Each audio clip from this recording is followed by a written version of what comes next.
pessoal, sejam bem-vindos ao Vento, Luciano Jacob quem vos fala. Esse vídeo vai ser um vídeo bem técnico. A resposta que eu quero trazer para vocês é o seguinte: como é que o óleo do DSG envelhece? O que eu faço para poder manter meu DSG novo e principalmente, posso fazer launch control no meu DSG, Luciano? Como é que é essa história? Faço 5 launch controls no meu DSG, preciso trocar o óleo? Eu vou trazer todas essas respostas para vocês. Se tiver dúvida, manda aí nos comentários. Segue o canal do YouTube, se inscreve, segue nossas redes sociais e vamos aprender sobre DSG. Bora lá, que eu tô aqui para servir vocês. O projeto do DSG e todas as características dele são coisas muito interessantes para a gente discutir num outro vídeo. A ideia aqui é a gente falar sobre o óleo do DSG e principalmente sobre a embreagem do DSG. O 02E, que é o DQ250, que usa a embreagem molhada, que a gente vai fazer os testes e eu estou dirigindo agora, um Jetta TSI, ele equipa uma gama aí de veículos gigantesca. A Volkswagen está vendendo mais ou menos 40% da gama dela mundial equipada com esse câmbio hoje. Então falar que esse câmbio tem erro de projeto, que esse câmbio é ruim, eu acho que é no mínimo leviano, porque não teria como o câmbio ser ruim e o mundo inteiro está andando com o câmbio. Mas óbvio que uma coisa produzida em série e produzida por muitos países e por muitas pessoas, hora ou outra venha dar algum defeito. E esse é o câmbio que o pessoal fala assim: o embreagem a óleo pode comprar, o embreagem seca não pode, né?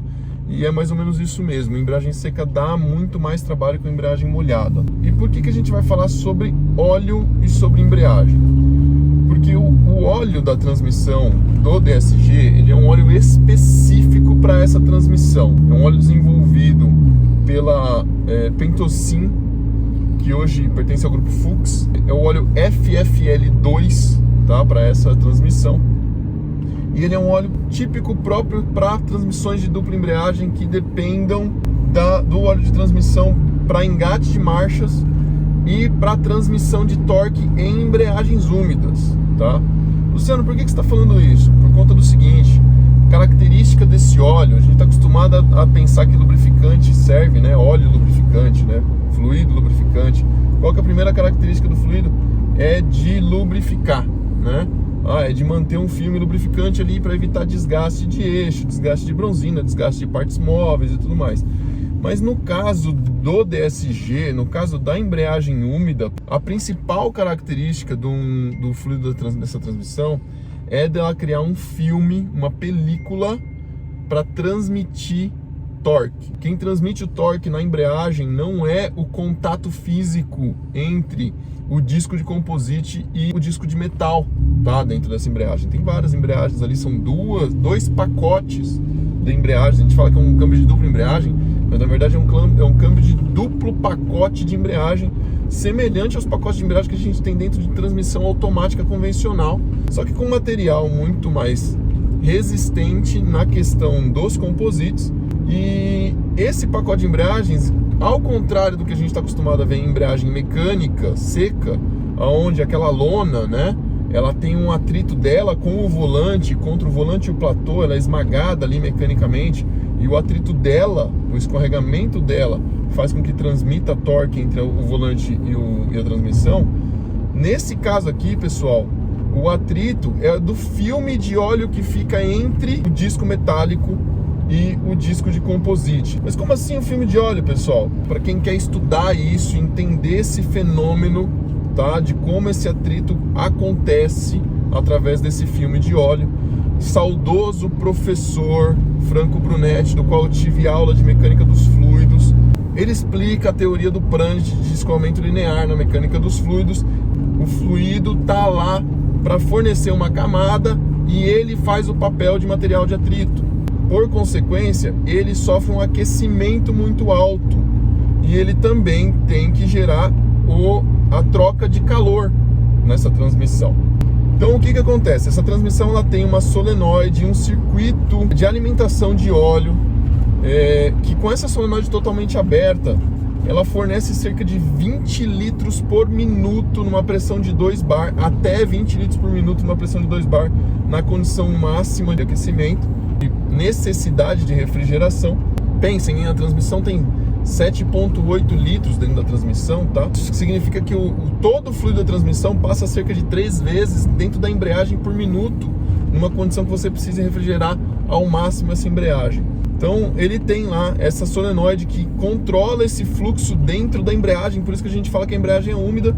Para quê? Para poder ficar formando esse filme de óleo que cria o atrito e para refrigerar esse pacote de embreagens o tempo inteiro, para ficar trocando o calor.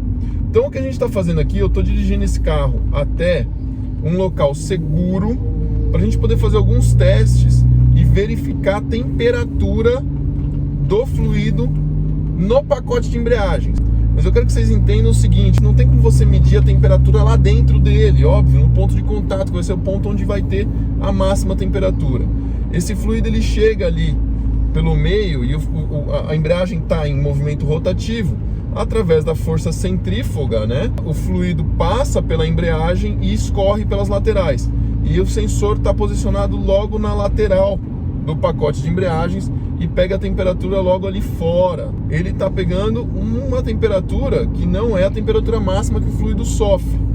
Mas é óbvio que a Volkswagen fez o necessário para que essa temperatura, nos cálculos dela, trouxessem uma segurança para o câmbio. Por isso, pessoal, esse sensor de temperatura que a gente vai monitorar nesses testes, de vez em quando, algumas pessoas relatam erros, ou que o câmbio acende luz, ou que elas têm problemas na transmissão dela, e quando chega na oficina, você vai pegar lá, vai ter lá um erro na memória, um P17, um P1764, um P1746. Isso está relacionado com excesso de temperatura na transmissão, cara.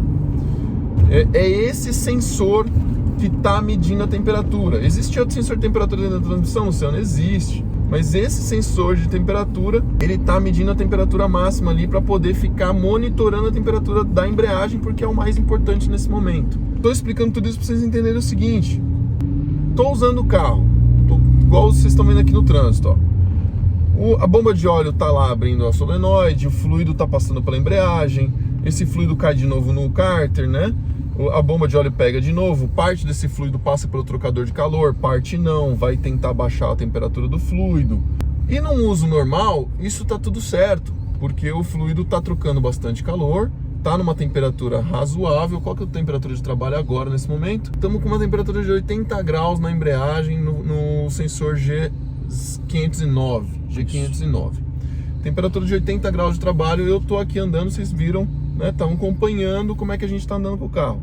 Avenida de 70 km por hora, vamos pegar uma rodovia agora, manter 100 por hora. Então nesse uso, é um uso super tranquilo desse veículo. Importante observar, o fluido desse veículo aqui foi trocado na semana passada. Quando você tem um uso normal do veículo, a temperatura vai ficar numa faixa que não tem risco nenhum para a transmissão. A transmissão não vai desgastar, tá? Aí você pega uma situação que a gente chama de uso severo. Tá? Teu veículo é original, não tem reprogramação, não tem nenhuma, mas você pega uma situação de uso severo, ou seja, um trânsito, né? Anda e para, o veículo está parado, não tem refrigeração de ar, não tem recirculação. O próprio fluido do arrefecimento do motor, que é o mesmo que refrigera o teu câmbio, ele já eleva a temperatura. Então, você está no anda e para, ele já eleva a temperatura do fluido de arrefecimento. A embreagem vai acoplar e desacoplar várias vezes, gerando bastante calor, porque no momento que ela está acoplada, não tem escorregamento, você tem menor geração de calor, porque o escorregamento gera mais calor ainda, por causa do atrito dinâmico, né? Não é um atrito estático. Então, no uso severo, quem usa o veículo severamente, trânsito, anda e para, em trajetos curtos, o fluido se degrada mais rapidamente exatamente por isso. Se você pega uma serra, por exemplo, e pior ainda, pega uma serra com trânsito, rebocando alguma coisa com o teu veículo com DSG, qualquer veículo, tá, pessoal? Isso aí é uso severo, é característica de uso severo. Mas os manuais não indicam nem a quilometragem nem o tempo. A Volkswagen está escondendo o jogo. Ela não deixa mais claro no manual os prazos de manutenção. Por quê? Porque ela pode mudar isso de acordo com o teu perfil. E ela está entendendo, que eu acho errôneo, tá? Para mim tá errado, que dar menos informação para o público é melhor, para ela poder escolher o que é melhor para o público. Eu acho que você tem que dar informação para o público, como eu estou fazendo aqui para vocês agora, instruir o teu usuário, para que ele possa fazer a melhor opção para ele. Então, antes era 5 anos, agora é 3. Como assim, Luciano? Mudou no meio do caminho, tá? A Audi, desde sempre foi a cada 3 anos a troca de óleo dessa transmissão. Só que tá lá escrito no manual, usou de maneira severa, você vai ter que trocar o fluido dessa transmissão na metade do tempo previsto. Pô, Luciano, a cada 1 ano e meio. Sim, a cada 1 ano e meio. Porque o tempo inteiro que você está em uso severo, uso por trânsito, uso com reboque, uso de anda e para, a transmissão está elevando a temperatura, tá? Ela agora está trabalhando 80? 85. Pegamos um pequeno trechinho aqui de trânsito, você vê? Com alguns faróis e tudo mais, já elevou em 5 graus. Então a temperatura começa a se elevar e o desgaste do óleo começa a ser mais acelerado. A terceira condição, pessoal, agora que a gente está pegando estrada, vou comentar com vocês que seria uma condição ainda pior que o uso severo, tá? É uma condição de uso para competição. Esses câmbios são muito legais porque eles têm uma opção que às vezes vem habilitada em alguns carros, às vezes não. Os carros mais antigos não vinham habilitados. Tinha alguns carros que, inclusive, quando você tentava fazer o procedimento, ele dava o aviso de sobreaquecimento da transmissão na hora. Ou seja, a programação da transmissão, ela era pouco permissiva com relação ao abuso de temperatura, ao aumento de temperatura naquele instante. Isso aí tem vários relatos em fóruns, mundo afora, tá, pessoal? É só pesquisar que vocês vão ver bastante coisa sobre isso. Mas o que é o Launch Control, pessoal, para quem não conhece? Launch Control é o controle de largada, é isso. Para arrancada, para você fazer arrancada em alto desempenho. O Launch Control basicamente consiste em você elevar a rotação do motor para o ponto onde ele tem um torque maior, para você poder aproveitar esse ponto de torque máximo, tá? Segurando o pé no freio do veículo, ok? A turbina já vai estar carregada, que a gente chama, ela já vai estar em ponto de pressão, e a embreagem vai estar modulada, ela vai estar pronta para poder partir o veículo. Quando você está com a embreagem modulada, pessoal, o que você está? Você está com o atrito ali está em ponto máximo, porque a embreagem quer sair, mas ela está tendo escorregamento entre ela. Então existe um pico de temperatura que acontece nesse momento, tá? E quando você solta o pé do freio, o veículo parte em alta velocidade, fazendo a aceleração no mínimo tempo, a máxima aceleração do veículo no mínimo tempo. Luciano, para que serve essa função? Ela serve para uso esportivo e uso de competição, ok? Então, alguns veículos, como você compra, os veículos veículos esportivos, já vem inclusive na programação do carro. Alguns outros veículos a gente leva para reprogramar, é o caso desse aqui, tá? Esse veículo tem reprogramação de câmbio, inclusive, tem potência aumentada, então é legal porque a gente está pegando um caso aqui que ele é mais severo, mais grave ainda, para a condição da embreagem, tá? Para a gente ver o que vai acontecer com a condição de temperatura dessa transmissão, tá? E houve uma polêmica muito grande porque eu me posicionei, de acordo com a minha experiência, de que quando você faz 5 launch controls consecutivos, seguidos, Luciano, quem que faz 5 launch controls consecutivos? Eu já vi muitos relatos das pessoas falarem que o câmbio entrou em emergência numa condição dessa, tá? Quem que faz isso? Uma pessoa que está muito empolgada, uma pessoa que está num evento de arrancada, uma pessoa que teve a oportunidade de pegar uma pista livre pela primeira vez, uma pista de arrancada, uma pista de... enfim, entrou num autódromo, qualquer uma dessas condições. Luciano, o que é consecutivo? Cara, é você fazer uma arrancada, dar a volta na pista, entrar na fila de novo, fazer outra arrancada, dar a volta na pista. O carro não teve um tempo de cooling, que a gente chama de refrigeração, para refrigerar a transmissão, a ponto de que você pudesse fazer outra sem que houvesse um aumento de temperatura da transmissão a cada arrancada que você está fazendo, entendeu? Então eu já vi muitos relatos. Eu não estou falando algo que assim, você está falando porque é um absurdo. Não, cara, se você fizer um launch control no teu carro, porque você está, enfim, usufruindo do bem que lhe é seu, e depois disso usar seu carro normal, nada vai acontecer no teu carro. Mas fazendo isso de maneira consecutiva, o aumento de temperatura é inegável, tá? E é isso que nós vamos provar aqui agora. Eu estou indo até um local onde a gente vai poder fazer isso de maneira repetida, mostrando qual que é o aumento de temperatura entre cada largada, tá?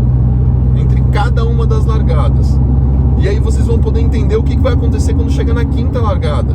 E a partir dali, vocês já vão tomar a conclusão de qual que é a degradação do óleo em cada launch control. E por que eu reafirmo que em 5 launch controls consecutivos, o óleo do câmbio já vai ter degradado a tal ponto de que seria muito ruim para a performance, para o desempenho da tua transmissão, continuar com aquele óleo ruim. Ora, se você faz um uso de competição do teu veículo, naturalmente a manutenção tem que ser de competição. É normal carros de arrancada irem para a arrancada e fazer uma puxada na pista, e por querer a máximo desempenho e preservar aquela mecânica que foi montada com aquele intuito, fazer a troca de óleo de imediato. Você faz uma puxada e faz a troca de óleo, 2 puxadas faz a troca de óleo. Ora, em provas de endurance com a Porsche, a gente fazia a troca de todos os fluidos entre um treino e outro, todos os fluidos do veículo: freio, arrefecimento, óleo de câmbio e óleo de motor, todos os fluidos entre um treino e outro. Por quê? Você está procurando o máximo desempenho do veículo. Tá, Luciano, mas o meu uso é um uso de um carro de rua, não estou procurando o máximo desempenho, ok? Mas você quer provavelmente a máxima durabilidade do sistema, porque a gente sabe que o reparo do veículo não é barato. Então há um preço a se pagar por utilizar o veículo de uma forma mais severa. E o uso de competição é mais severo ainda do que o uso severo que já está previsto em manual, percebe? Aí vocês podem até se questionar, mas Luciano, então a fábrica não tinha que colocar uma segurança? Ela colocou uma segurança de sobreaquecimento. Por isso que eu comento que quando você executa 5 seguidos, o risco desse câmbio travar em emergência por um sobreaquecimento é muito alto. Então nós estamos aqui, ó, já dirigimos, a temperatura do óleo do motor está em 87 graus, a temperatura do óleo da transmissão está em 85 graus, 85 graus agora, mesmo após a gente manter ali na estrada em quinta, sexta marcha, tá, pessoal?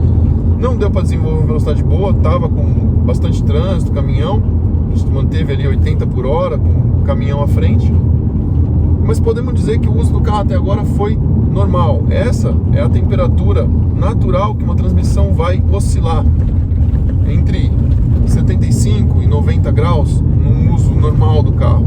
No uso severo, talvez ela atinja 100 graus, arrisco dizer. É um local seguro. Hoje nós estamos num dia aqui em Curitiba, um dia que ontem choveu, tá com uma certa umidade no ar, não tem sol, tá com cerca de 23 graus e meio agora, tá? Pelo painel do carro. Então não tá um dia necessariamente quente, tá? E eu tô com o sistema de ar-condicionado ligado do carro, ou seja, a ventoinha deve estar funcionando pelo menos em velocidade baixa, tá? E agora nós chegamos até o local e nós vamos executar 5 launch control. Como, Luciano? Eu vou executar um launch control, vou parar o veículo, vou controlar 5 minutos de resfriamento e vou executar outro launch control e vou parar o veículo e vou executar mais 5 minutos de resfriamento. Tudo isso com o carro ligado, porque eu quero que o sistema de arrefecimento continue circulando água pelo veículo. Antes de mais nada, quero deixar um agradecimento gigantesco aqui pro Alex Farida, da Atomic. Ele é o proprietário desse carro, tá? Esse carro foi cedido por ele para o teste. A gente conversou tecnicamente bastante sobre o assunto já várias vezes. E ele falou, cara, use meu carro, beleza? Vamos lá. Pessoal, antes de mais nada, eu vou explicar para vocês como é que faz launch control, tá? Você, se tiver programado no seu carro, óbvio, você desliga o controle de tração, coloca o carro no modo esporte. Se for um veículo GTI que tiver modo de condução, você põe em esporte. No Jetta 211 tem 3 modos. E cada vez que vocês verem que eu vou segurar o pé no acelerador, significa que a embreagem já está patinando e aquecendo o óleo da transmissão. Olha lá. Eu seguro a primeira vez, 2.500 giros, ela já está fazendo. Se eu acelero um pouco mais, ele vai parar em 3,5, ó. E se eu acelero um pouco mais, ele vai parar em 4.000 giros.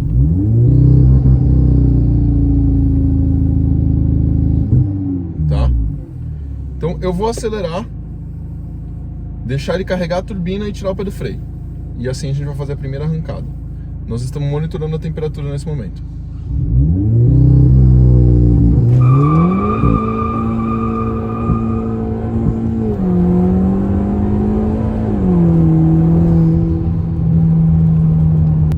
aceleração rápida, só um 0 a 100, e vão ser 5 seguidas dessa do 0 a 100.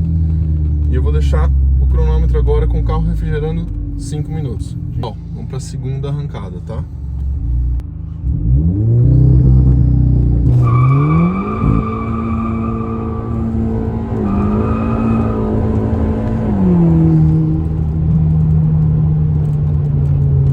Terceira arrancada, tá? A gente aguardou 5 minutos entre cada uma, a temperatura estabilizou em 100 e não baixa. Vamos para a terceira.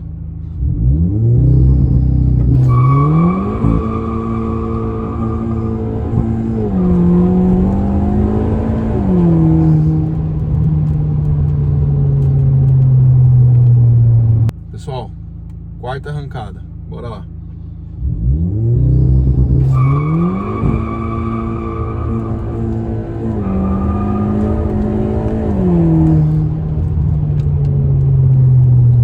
Pessoal, quinta e última, bora lá.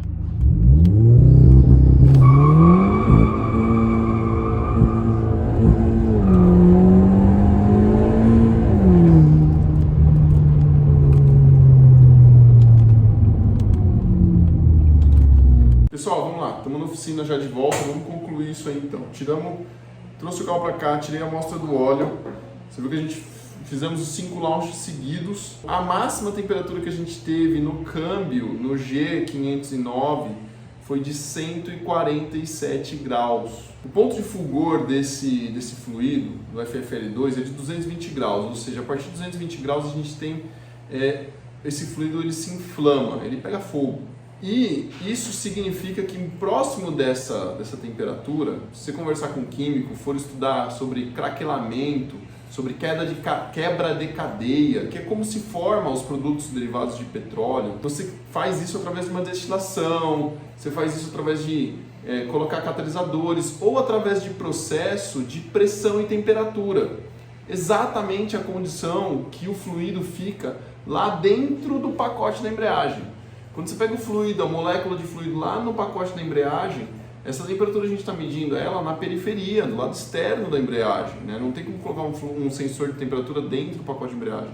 Então você está medindo a temperatura do lado externo da embreagem, imagina a temperatura dentro do pacote de embreagem com pressão extrema do acoplamento da embreagem, o fluido está entre as duas placas, né? A placa de metal e a de composite, aquele filme de fluido ali, sofrendo atrito, sofrendo temperatura. Então ele vai sofrer o que a gente chama de cracking, e o cracking é o processo que pega um petróleo cru, uma molécula gigantesca, e quebra ela, crack, né, em inglês quebrar, você quebra ela numa molécula muito menor e começa a fazer produtos mais leves. Qual que é o produto mais leve? É o verniz. Então pega isso aqui, um fluido velho, quando você abre o fluido velho e cheira ele, o cheiro dele é de verniz, é de solvente, porque ele já começou a sofrer esse processo de cracking.